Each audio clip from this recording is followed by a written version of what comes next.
आज हामी यो भिडियोमा हाइड्रो पावर प्लान्टको एमसिक्यूको बारेमा हेर्नेछौँ र स्वागत छ तपाईँहरू सबैजनालाई यो एनी स्टडी च्यानलमा। र यदि यो च्यानललाई सब्सक्राइब गर्नुभएको छैन भने कृपया यो च्यानललाई सब्सक्राइब गरिदिनु होला। सुरु गरौँ आजको भिडियो। र 1 नम्बरमा के छ त, the cheapest plant in operation and maintenance is है। The cheapest plant in operation and maintenance is option हेरौँ, steam power plant, nuclear power plant, hydro electric power plant र डीमा के छ त नन अफ दि एबोभ। र सबभन्दा सस्तो cheapest plant in operation and मेन्टेनेन्समा कुन हुन्छ त यसको सही अप्सन? यसको सही अप्सन के हुन्छ त hydro electric power plant, option C. अनि पछि चिपेस्ट सबभन्दा सस्तो अपरेसन एन्ड मेन्टेनेन्समा के हुन्छ त hydro electric power plant, option C हुन्छ यसको। त्यस्तै अर्को क्वेसन हेरौँ 2 नम्बरमा के छ त, पेल्टन टर्बाइन्स आर मोस्टली अप्सनहरू के छ होरिजेन्टल, भर्टिकल, इन्क्लाइन्ड र नन अफ दि एबभ। यसको सही एन्सर के हुन्छ त?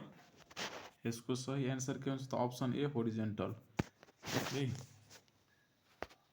त्यस्तै तेस्रो नम्बर क्वेसनमा के छ हेरौँ, location of the surge tank in a hydro electric station is near to the है। सर्च ट्याङ्कको लोकेसन कहाँ हुन्छ त हाइड्रो इलेक्ट्रिक पावर प्लान्टमा? अप्सनहरू हेरौँ, tailrace, turbine, reservoir, none of the above. यसको सही एन्सर के हुन्छ त अप्सन सी हुन्छ है। अप्सन सी हुन्छ रिजर्भायर। त्यस्तै 4 नम्बरमा हेरौँ, Francis Kaplan and propeller turbines are fall under the category of. Francis Kaplan and propeller यो तीनटा कुन क्याटेगोरी अफ टर्बाइनमा पर्छ त? अप्सनहरू हेरौँ, impulse turbine, reaction turbine, impulse reaction combined र एक्जियल टर्बाइन। यसको सही आन्सर के हुन्छ त अप्सन बी हुन्छ रिएक्सन टर्बाइन। यो फ्रान्सिस कप्लान र प्रोपेलर के अन्तर्गत पर्छ त? रिएक्सन अन्तर्गत पर्दछ भने पेल्टन केमा पर्दछ त? इम्पल्समा पर्छ है। त्यस्तै in Francis turbine runner the number of blades is generally of the order of. Francis टर्बाइनको रनरमा कतिवटा ब्लेड्सहरू हुन्छ त? अप्सन हेरौँ, 1 देखि 2 सम्म, बीमा छ 4 देखि 6 सम्म, सीमा 6 देखि 8 सम्म र डीमा 12 देखि 16 सम्म। यसको सही एन्सर के हुन्छ त अप्सन डी हुन्छ 12 देखि 16 सम्म हुन्छ है। त्यस्तै 6 नम्बर क्वेसनमा हेरौँ, Francis turbine is usually used for है। Francis turbine is usually used for अप्सनहरू हेरौँ, एमा low head installation up to 30 metre, medium head installation from 30 metre to 180 metre, high head installation above 180 metre र for all heads. यसको सही answer के हुन्छ त? फ्रान्सिस टर्बाइन मिडियम हेडको लागि युज गरिन्छ है। यसको सही एन्सर के हुन्छ त अप्सन बी हुन्छ medium head installation from 30 metre to 180 metre. त्यसपछि 7 नम्बरमा हेरौँ, specific speed of a Kaplan turbine ranges between है।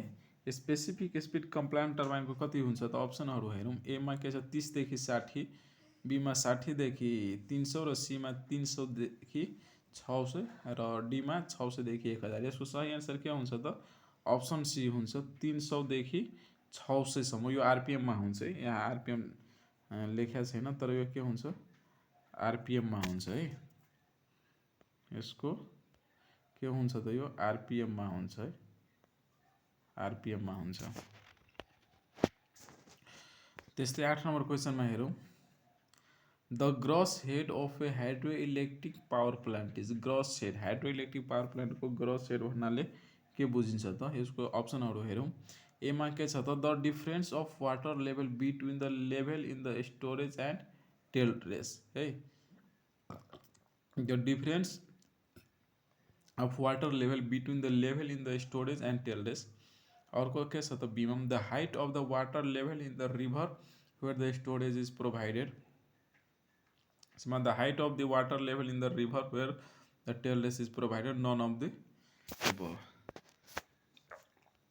यसको सही एन्सर के हुन्छ त अप्सन ए हुन्छ यसको सही आन्सर है।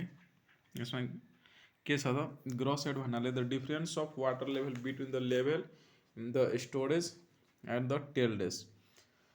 हेड रेस र टेल रेस बिचको जुन डिफरेन्स जुन हुन्छ नि हो त्यही हेड रेस र टेल रेस बिचको डिफरेन्सलाई के भनिन्छ त ग्रस हेड भनिन्छ है।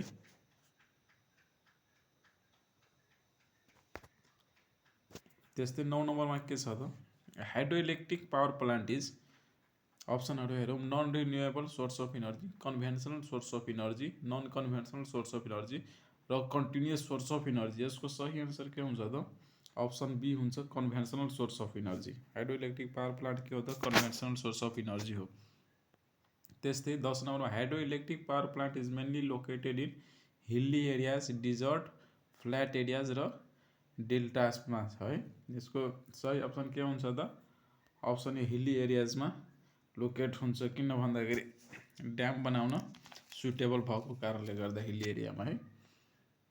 11 नम्बरमा in draft tube the pressure at inlet and outlet should not be less than 1/3 of the atmospheric pressure, greater than 1/3 of the atmospheric pressure, less than 1 atmospheric pressure, greater than 1 atmospheric pressure। यसको सही answer के हुन्छ त option A हुन्छ है।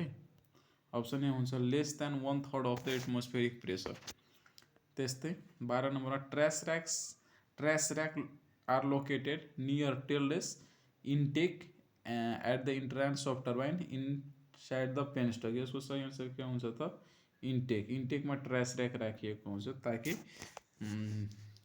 डेब्रिजहरू मानौँ न त्यो ठुलो ठुलो पार्टिकलहरू डेब्रिजहरू ढुङ्गाहरू त्यो भित्र नजाओस् भनेर।